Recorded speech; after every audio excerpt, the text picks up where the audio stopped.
Hello, everyone. This is Al Fadi, and I'd like to welcome you back to another show of this video series that we are doing, myself and my dear brother David Wood, who's with me here in studio, concerning Islam and atheism and dealing with this new movement or new trend that is being discussed or noticed in terms of a lot of these young Muslims, especially in the Middle East, who are gravitating towards at least calling themselves atheists. Whether they completely embrace or understand what does that mean or not, it's it's debatable. However, we chose this particular topic to make that comparison between basically a religion like Islam and how can a person who was living that kind of life could possibly declare themselves to be atheists, rejecting all manners of religion, give or take, and are they making the right choice, and is this a healthy trend in terms of allowing evangelism to become easier or not? So last time we went through what is called the meaning of life questions, and we addressed at least two of those questions. The first one was, what am I? And the second one was, what's my purpose? And David, thank you again for being here with me. And, these two questions that we dealt with, you showed some amazing quotes from atheists who are leaders among the atheism community, if you wish. Richard Dawkins, Nye, the science guy. What is it that we are going to deal with today? I mean, I know there is another question that we left, which is, how did I get here? Yeah, so we'll go ahead and look at the remaining questions of meaning. Did want to recap the quote from Richard Dawkins, just because, again, when I say stuff like this, when I say, hey, according to atheism, you're just, you're a lump of cells, and that lump of cells is built according to the instructions of DNA, and DNA is just there to make sure it gets replicated. Your entire body. All your abilities and so on, they're just, you're a fancy machine for propagating DNA. They say, don't misrepresent our position. But then you got people like Richard Dawkins, again, possibly the most popular atheist in the world, saying exactly that. So let's go ahead and check out the Dawkins quote one more time before we go on. So Dawkins declares, "We are machines built by DNA whose purpose is to make more copies of the same DNA. This is exactly what we are for. We are machines for propagating DNA, and the propagation of DNA is a self-sustaining process. It is every living object's sole reason for living. It is every living object's sole reason for living." So now, just to be clear, you can have various reasons for doing things in life and so on. Dawkins' point is that your ultimate reason, your only real reason for why you're here and alive, is that you are a machine for propagating DNA. Any other tasks that you have are sort of part of that basic fundamental fundamental task. And so, we have our answers to our first two questions of meaning of, That's right. of what we are and what's our purpose according to atheism. So the next one would be kind of how did we get here? Or how did I get here? And here again, atheism is going to give a very different answer to that question from what a theistic system like Christianity would. So how did I get here according to atheism? Well, human beings, all life forms are machines for propagating DNA. How did I get here? The sort of most significant answer I could give to that is, well, my ancestors did a better job propagating DNA, right? That's why I'm here, right? If you go back through my family line, those people did a better job passing on their DNA, passing on that molecule, than other people who didn't do it, right? In other words, if you were born and you didn't pass on your DNA because you got killed, or because you couldn't find food, or because you couldn't defeat an enemy or something like that, you didn't pass on your DNA, and then you're not here. Your descendants are not here. The people who actually were able to pass on their DNA, they're the ones who are here right now. So why am I here? How did I get here right now? According to atheism, the most relevant response is my ancestors did a better job at finding mates and having children and building a spear to fight off an enemy. They did a better job finding food, and that's the reason that I'm here right now. So that's the answer you'd get on atheism. And any atheist who's being honest would have to agree with that. What do you say? What do you think why I'm here right now? That's the answer. Whereas from a theistic perspective, there are lots of reasons we're here. So it's still going to involve things like our parents and things like that. But the main crucial answer, the main crucial response to the question from a theistic perspective is that I'm created by God. Right? I'm created by God. I'm sustained by God. So once again, you get very different kinds of answers. I'm here as just those people back then did a better job at having sex and finding food, and that's why I'm here, versus the creator of the universe created me. And so, again, these are going to radically affect our view of the meaning of life. That's right. That's right. There is the next question: where am I going? Yeah, so notice we got where did I come from, and then where am I going? And so if you ask an atheist, according to atheism and according to that worldview, where are we headed? Where are we going? The obvious answer is death. There'll be some stopping points along the way, but we're headed to our death both as individuals and collectively. Right? The amount of energy in the universe is being used up. All the energy that is in a usable form is over time being changed into a non-usable form. And so that you eventually end up with what's called the heat death of the universe, right? There's just no more usable energy. And so, but we, from an atheist perspective, we will have gone out of existence long before that. So I'm heading for the end of my life, you're heading for the end of your life, and humanity is heading for extinction eventually, right? Might be 50 years from now, if we all blow each other up or something like that, might be thousands or even millions of years from now if we somehow manage to keep going. But eventually, we're all gone, and what's left over will not care that we were ever even here. So that's where we're headed. We're headed for extinction, the end of everything, according to atheism.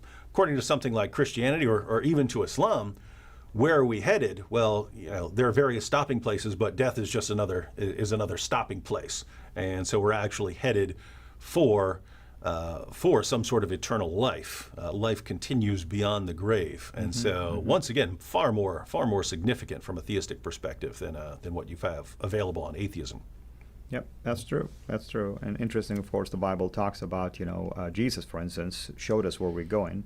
At least as believers, I am the way, the truth, and the life. No one comes to the Father except through me. At least as a believer, I know where I'm headed. The Bible talks also about the destiny for those who do not believe.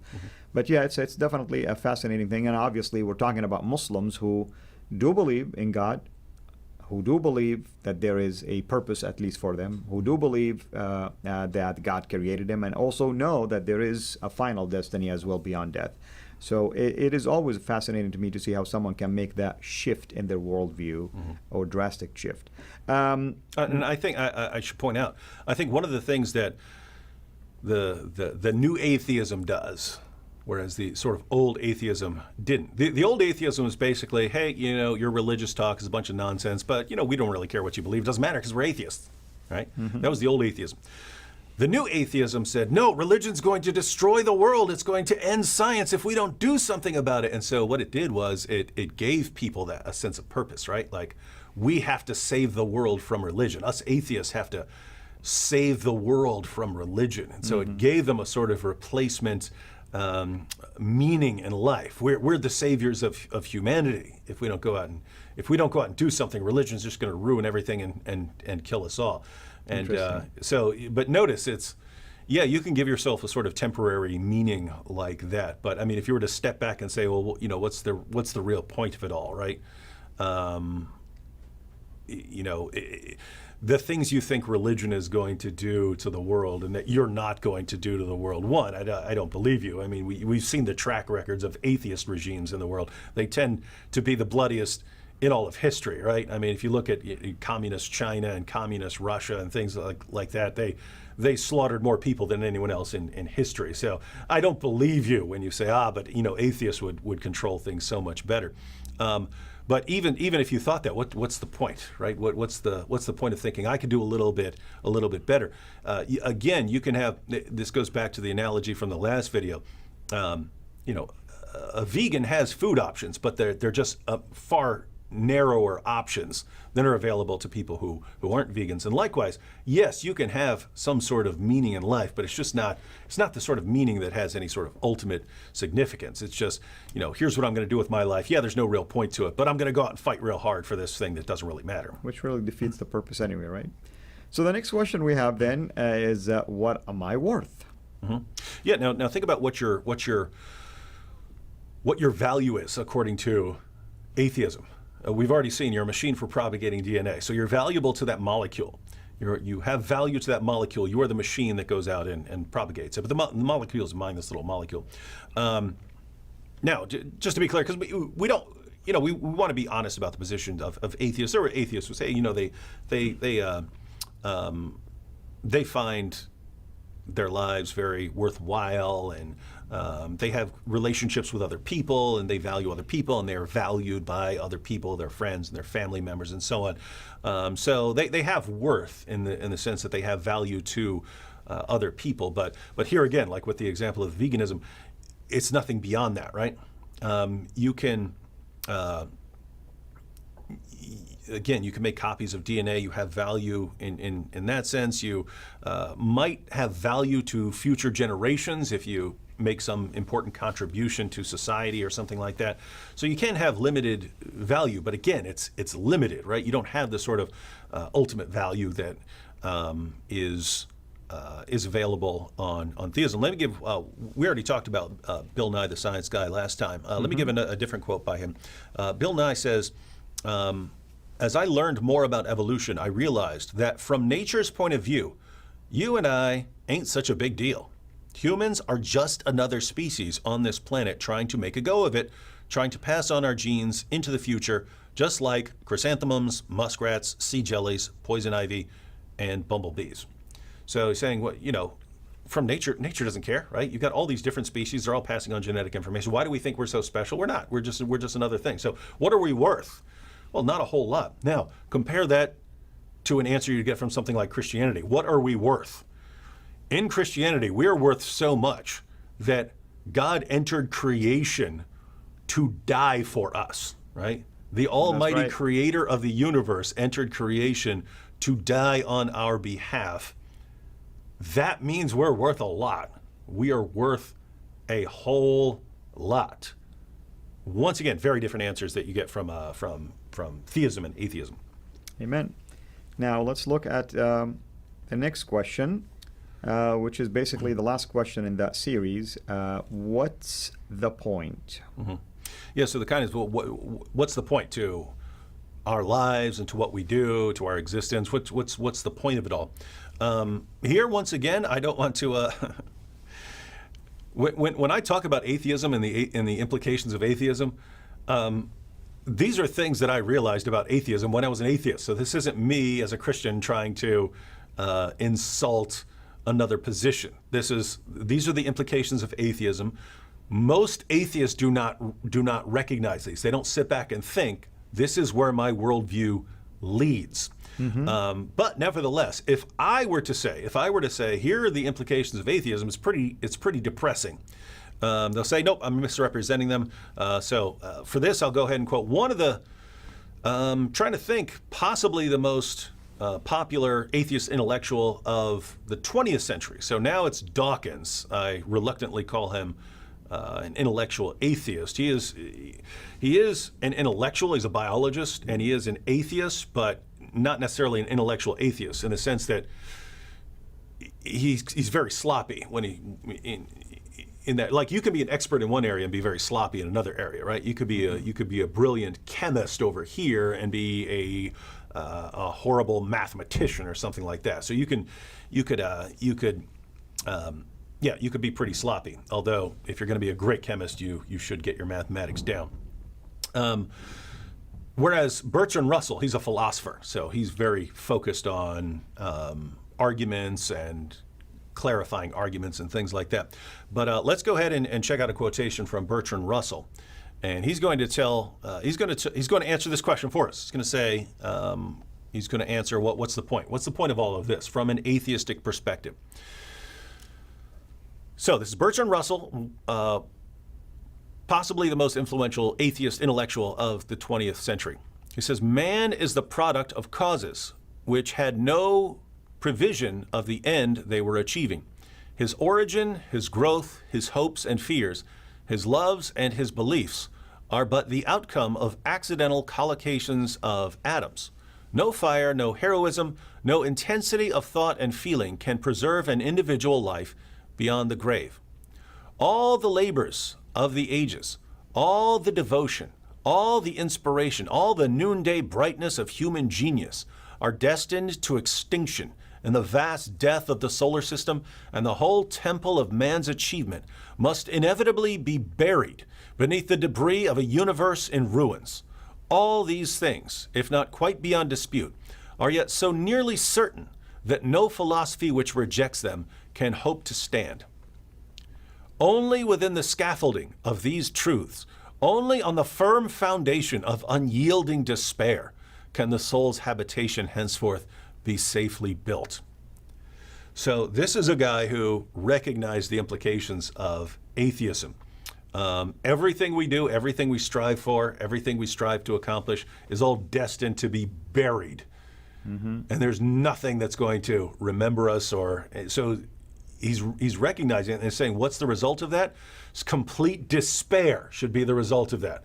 That we're all just dead. We're all going to die. It's all been for nothing. We have to recognize that. And only upon this, the only possible foundation, can we construct our sort of view of what we're going to do and why we're here and so on. Yeah, very bleak, views, and it really contrasts this with the scripture. For instance, when you look at the Bible, starting from the book of Genesis, and it says clearly that man, you can see the theme of creation, that man was the pinnacle of that creation. That God himself got involved in the process of making man from the dust of the earth and breathing life into their nostril. It says that basically God made man in the image of God. He gave man work. I mean, why would you give man work if there is no purpose in life to begin with? God had fellowship with man, and God also expects man to have fellowship with others in a relationship. Marriage is representation of God. God gave man dominion over the whole earth, actually, not just a portion of it. That indicates also accountability. That indicates so many things, that are basically banking on all of this. The book of Revelation is a book of restoration, actually. Why would God care to restore things back to the way they were if there is no meaning in life? I mean, why would God care about sending his son to die on the cross if sin means nothing, Mm-hmm. So all of these are really important questions, at least for, I want to address them to my Muslim friends. I mean, obviously, atheists are welcome to interact with us, with David, with myself about this. But nevertheless, we want those who are Muslims, who are claiming now to be atheists, to wrestle with these kind of things. I mean, honestly, it baffles me how a Muslim who thinks the God of the Bible is the God of the Quran can even argue against something like this. Nevertheless, that the fact that now you are starting to realize that the true God of the Bible is in no way, shape, or form the God of the Quran. And that in and of itself should force a Muslim just to investigate. And I remember you saying, you can't just jump from one worldview to the other without doing proper investigation. Mm-hmm. I mean, I get it why a Muslim is disillusioned about Islam. Mm-hmm. No doubt, I felt betrayed when I discovered that Jesus was hidden from me, the true Jesus, I should say. I felt like I was used for all of my life. I felt actually Muslims have been victimized for 14 centuries, I mean, I felt anger, no doubt about it. But I'm thankful that I didn't direct this anger against God. I directed against Islam and the founder of Islam, mm-hmm. basically. So that's really our hope, that our Muslim friends who are disillusioned by Islam, that they will consider at least giving Christ a chance. Anything else you want to add to that, brother? Oh, yeah. It's just we're talking about jumping from, worldview jumping, worldview hopping or something like that.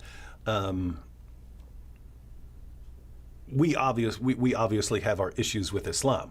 But Islam can answer a bunch of the big questions about, people's, man's purpose and things like that. So to go from something like that to atheism without thinking about that, right? Without thinking about, wait a minute, I'm leaving this and I'm adopting this other worldview where, according to that worldview, I'm a machine for propagating DNA. That's what I am. That's what my purpose is.